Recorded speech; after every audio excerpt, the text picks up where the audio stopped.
Graça e paz, querido irmão, querida irmã. Nós podemos hoje pensar que outrora a gente ignorava a palavra de Deus, a gente achava que viver de qualquer jeito, fazer o que bem entendia, mas esse trabalhar de Deus tem sido tão maravilhoso em nós, né? Quando a gente experimenta desse amor, dessa salvação, e quando a gente lê a palavra, a gente já leu várias vezes esse texto, eu creio que você também, mas aqui Romanos, ele vai mostrar para nós esse novo estilo de vida, esse novo modelo, esse caminhar diferente, que é muito mais do que uma estética religiosa, né? Eu sei que as religiões elas apresentam muitas vezes seus preceitos e dogmas, que não pode isso, não pode aquilo, né?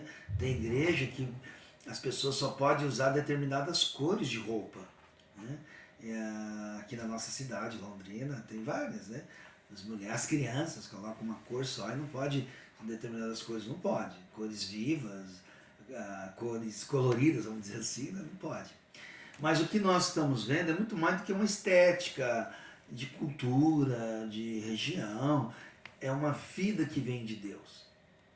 Que a Bíblia fala que é a natureza divina, que é o novo nascimento, que é a regeneração, que é a vida do Espírito, como o livro de Romanos capítulo 8.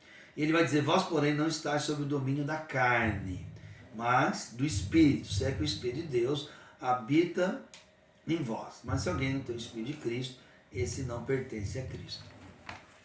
Uma das verdades bíblicas que a gente não pode abrir mão é que Deus não habita em templo feito por mãos humanas. A Bíblia diz, vós não sabeis que sois o templo do Espírito Santo? Então, por mais que a gente tenha um lugar, um espaço, um prédio para cultuar e devemos ter, mas a igreja ela é formada de pessoas salvas, pecadores que foram regenerados, né? Então, às vezes a gente fala, eu vou para a igreja.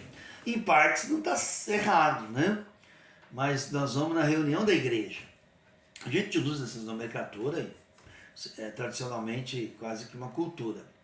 Mas a verdade é que Deus habita em nós. E esse texto vai dizer assim, ó, vocês não estão sob o domínio da carne. O que significa o domínio da carne? O domínio da carne era aqueles que nascem com a natureza pecaminosa, né? Sem discernimento, e uma confusão de maldade, de rancor, de desobediência. A Bíblia diz que o homem natural ele não entende as coisas do Espírito. E por isso Deus tem que fazer uma obra regeneradora em nós, para a gente amar a Deus, né? O espiritual, e morrer para a carne, morrer para o nosso pecado, para o nosso narciso, para o nosso velho homem, para o nosso ego, para as nossas tendências e para as tentações que Deus salvou a gente, mas a gente é tentado. E como vencer a tentação? Então a Bíblia está dizendo que por si só, eu e você não somos capazes. Já falamos recentemente que a vida cristã é uma vida de dependência, uma vida de comunhão. Não dá para viver a fé cristã individualmente, isoladamente. Eu sei que tem um monte de religião e as pessoas falam qual que é a certa, qual que é isso, qual que é aquilo. Eu não quero entrar nesse mérito, mas o modelo maior nosso é seguir Jesus, seguir a palavra, é buscar essa referência de vida.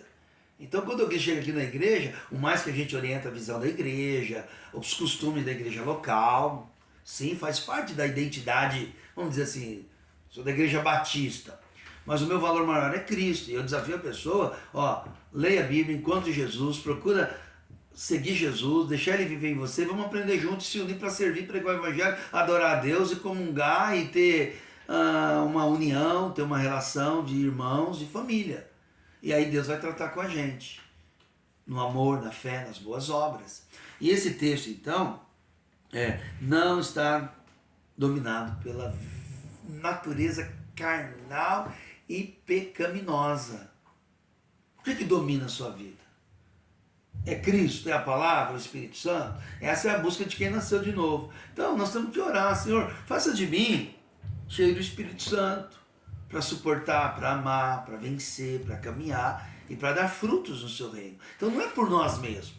Então eu creio que quanto Deus, pela cruz de Cristo, nos esvazia da nossa natureza carnal e terrena, para a gente ser homens e mulheres santificados, levar a palavra de Deus, levar o evangelho, praticar as boas obras, mas para a glória de Deus, no poder do Espírito Santo.